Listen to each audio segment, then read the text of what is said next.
आज हम अंग्रेजी के कविता के पाठ में अध्ययन करेंगे दूसरे पाठ का, और वैसे ही अपना लेसन नंबर है 13।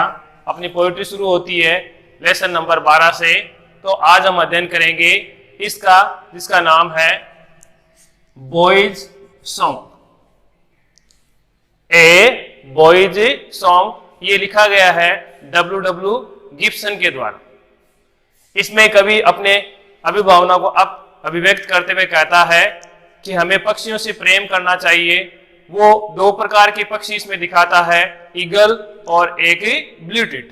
अब देखते हैं कविता में किस प्रकार वो अपने मनोभावों को अभिव्यक्त करता है अंग्रेजी में, और फिर उससे बनने वाले प्रश्नों को पहले स्टेंजा को लेते हैं और उसका अध्ययन करते हैं। Because I said no snare, because I set no snare, but leave them flying free. All the birds of the air belongs to me.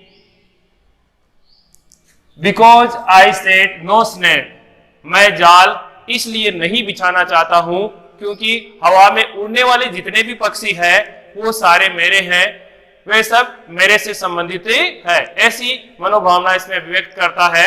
अब प्रश्नों में चले तो सबसे पहले प्रश्न बनता है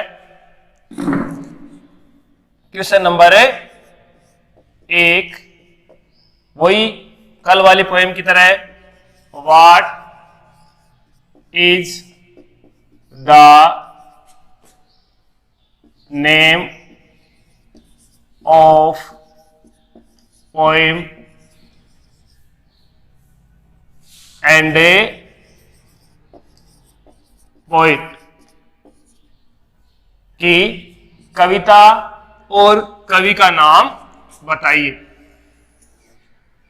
आंसर में अपने लिखेंगे the poem name is a boys song and poet name is Gibson. इस प्रकार अपना पहला जो प्रश्न है उसका उत्तर हल हो जाएगा। कविता का नाम हो गया ए बॉय सॉन्ग, लेखक जो कवि है इसका गिब्सन। अब दूसरा क्वेश्चन इसमें बनता है, सामने दिखाई दिया गया है कि whom does all the birds, whom does all the birds belong to, कि सारे पक्षी किसके हैं, किससे संबंध रखते हैं। तो कविता में दिखाया गया है the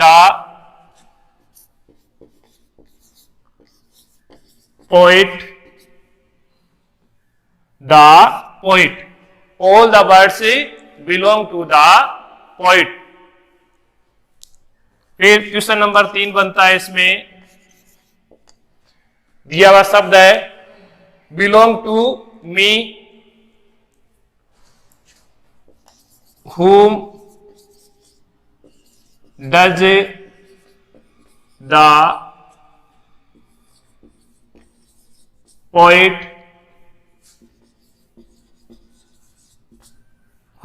the poet want to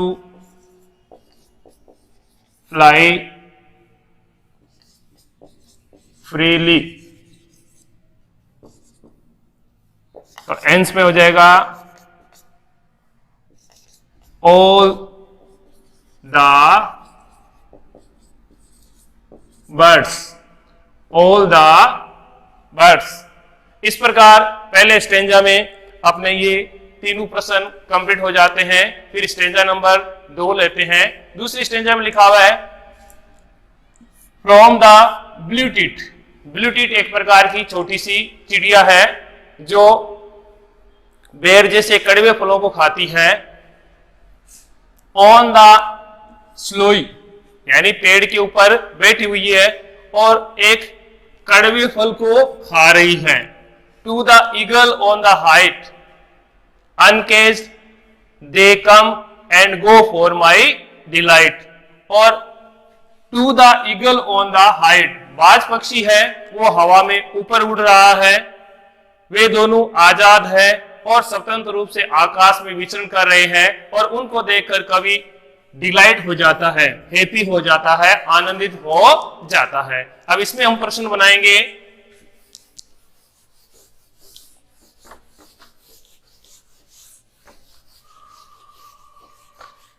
पहला प्रश्न बनता है which two birds are so in this poem. इस कविता में कौन से दो पक्षियों को दिखाया गया है या दर्शाया गया है? तो एक पक्षी इसमें है ब्लू टीट और दूसरा है eagle.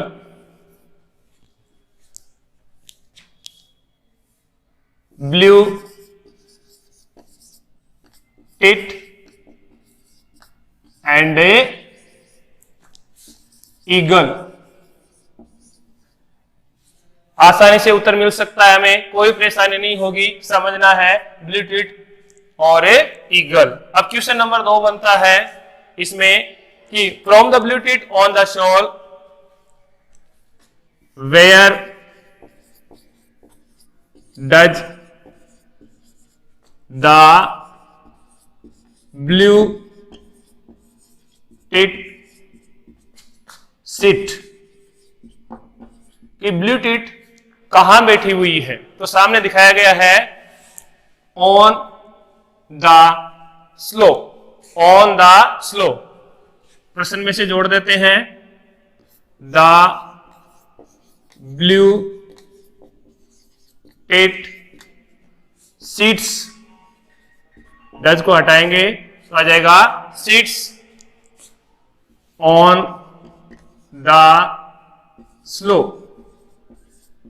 On the slope blue tit sits on the slope.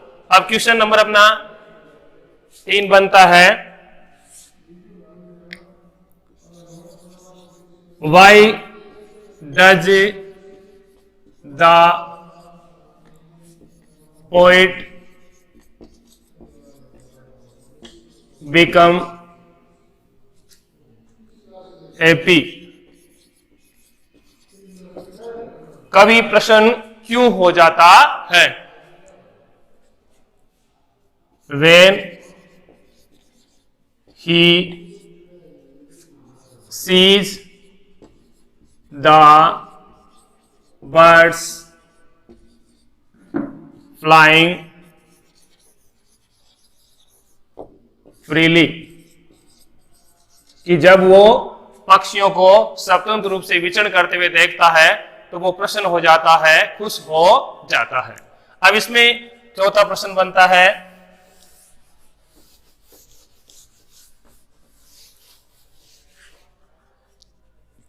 Question number 4 है जिसमें शब्दांश पूछा जा सकता है क्योंकि इसमें वर्ड आया हुआ है delight. What is means, what is means happy in this stanza. कि इस स्टेंजा में हैप्पी का आज से क्या है? तो हम लिखेंगे डिलाइट यानी प्रसन्न या खुश। अब आगे वाली पंक्तियां लेते हैं। आगे वाली पंक्तियों में तीसरे स्टेंजा में वो कह रहा है एंड सो द सनवर्ड वे। कि बाज पक्षी है वो उड़ता हुआ सूर्य की ओर चला जाता है। आई शोर ऑन द ईगल्स विंग्स, मेरी इच्छा है कि मैं भी उस बाज पक्षी है उसके पंखों के ऊपर बैठ जाऊं, उसकी तरह आकाश में उड़ूं। And in my heart all the day the blue tit sings, और पूरे दिन भर मुझे उस ब्लू टिट का जो गाना है वो अपने मन के अंदर महसूस होता है। ऐसा कवि अपने मनोभावों को अभिव्यक्त करते हुए कहता है। प्रश्न निर्माण करें तो सबसे पहले इसमें यदि हम प्रश्न ले तो क्वेश्चन नंबर 1, who flies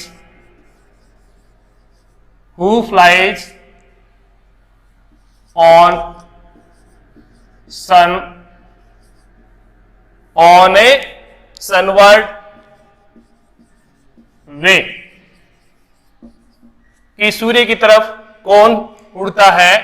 तो दिखाया हुआ है ईगल, द ईगल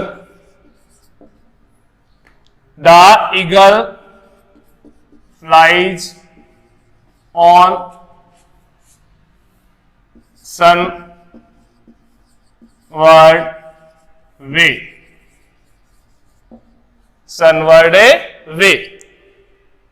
अब क्वेश्चन नंबर अपना 2 बनेगा,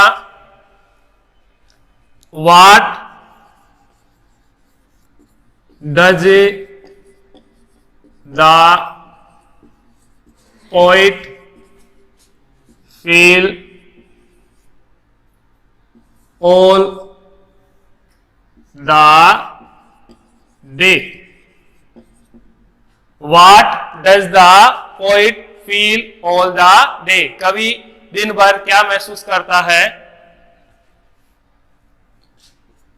He feels blue